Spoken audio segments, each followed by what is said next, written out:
Here we have a typical entry area to a house in Arizona here.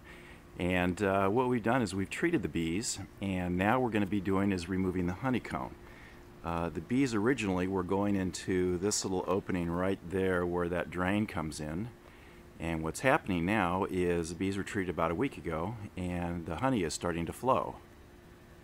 Here's where the bees were going into. They were going up underneath where the stucco and the metal flashing come together. Doesn't make a really good seal right there, and so what's happening is that the bees would go right up inside and get right up inside of this wall here. We treated the bees here last week. What we did is we made some small pilot holes into the back of the stucco here, and then what we do is we injected some gas and dust, which treated the bees.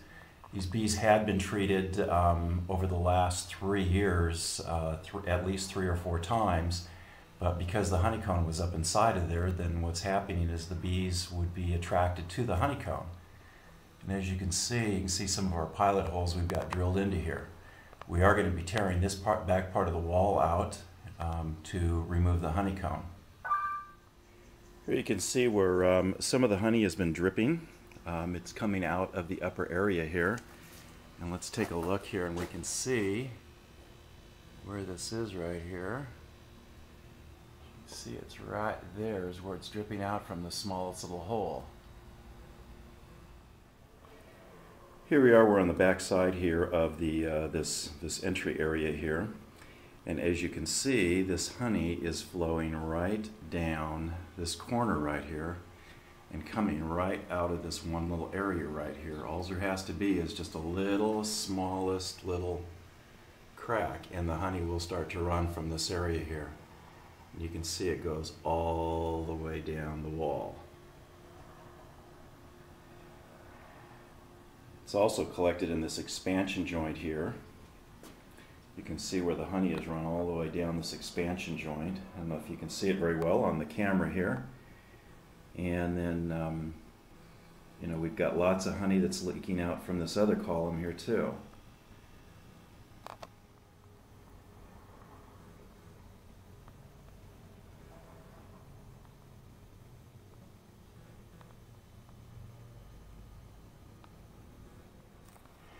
Here you can see we've opened up the wall here, and we found the honeycomb.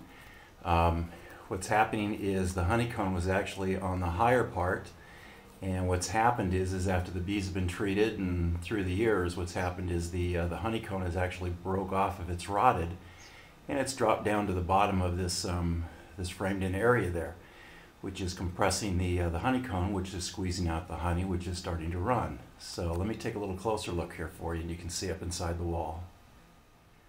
So here's a little better picture of the honeycomb. As you can see, it's come way down in here, and right at the back there, that little bright spot, that's where the metal flashing was, and that's how the bees are getting into. So as you can see up into here, you can see where the honeycomb has caved in.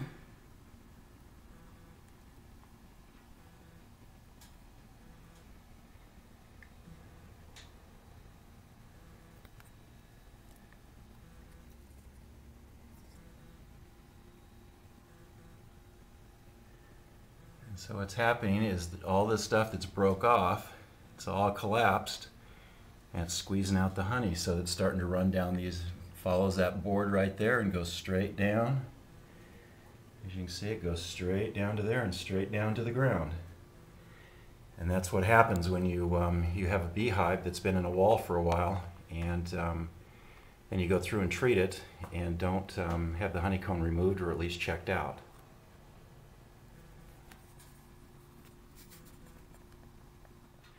So since we found where the honeycomb is, and we see that a lot of it is dropped down into there, what I've done is made some marks on the wall so I can get a good clean edge, and what we're going to have to do is we're going to have to cut down about another foot to get to the bottom of the honey, so we'll be able to start scraping all that stuff and get the majority of it off the wall and from inside the wall section. I've also gone up, as you can see with my marks here, and what I'm going to do is I'm going to cut up to there so that I can get all that honeycomb that's up on top. The marks help me keep a little straighter line so that when somebody comes in to patch the stucco and the styrofoam up, that it makes it a little bit easier for them to fit a new piece inside of there. So here you can see we've opened up the wall here, and you can see the honeycomb up here. It goes all the way to the top and comes all the way down. Apparently what's happened over a period of time, having these bees treated and everything else, what's happened is that the honeycomb was originally put up on the top up there, and when the bees didn't maintain it, the weight of it caused it to collapse and to fall down to this area down in here.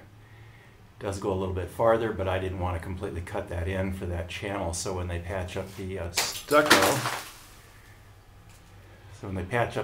there, that they'll be able to have an easier connection to it and not have to go all the way down to the trim, because those are tough to do. You know, as we look a little bit closer, you can see a little bit of light right back there. That's where the bees were getting into from the back side there, from the where the stucco and the metal flashing come together. You can see, even though it doesn't really look all that big from the outside, that's a fairly sizable hole there. You know, and it goes right in there. You can also see up in here where the bees have been eating away at some of the styrofoam. You can see where they've been laying their cone up into here.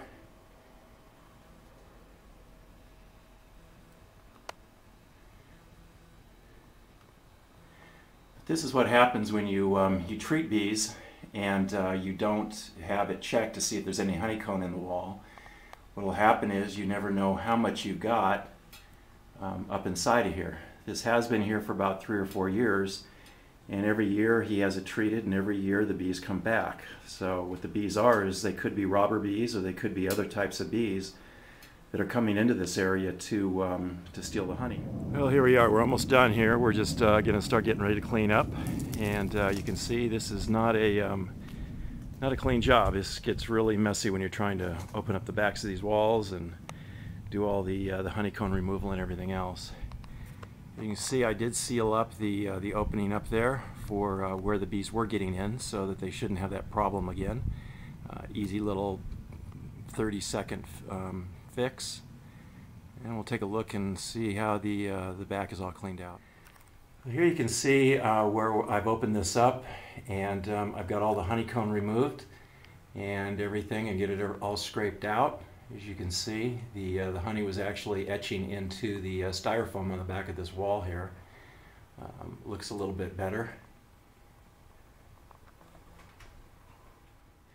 Here you can see where I've taken all the honeycomb out that had collapsed and landed on the bottom here. You can kind of see this where it goes back into the back. So what's happened is that when that honey dropped down, it compressed everything, and then it ran over this back edge right here. And that's what was running down the walls and all that. You can see this is the opening where the bees were getting in, and I've sealed that from this side and also from the other side to make sure. You can see where I pulled out all the honeycomb, cleaned everything, and I'm going to be doing is treating it with some soapy water here just to kind of let that soak and break up whatever's left that's in the styrofoam there.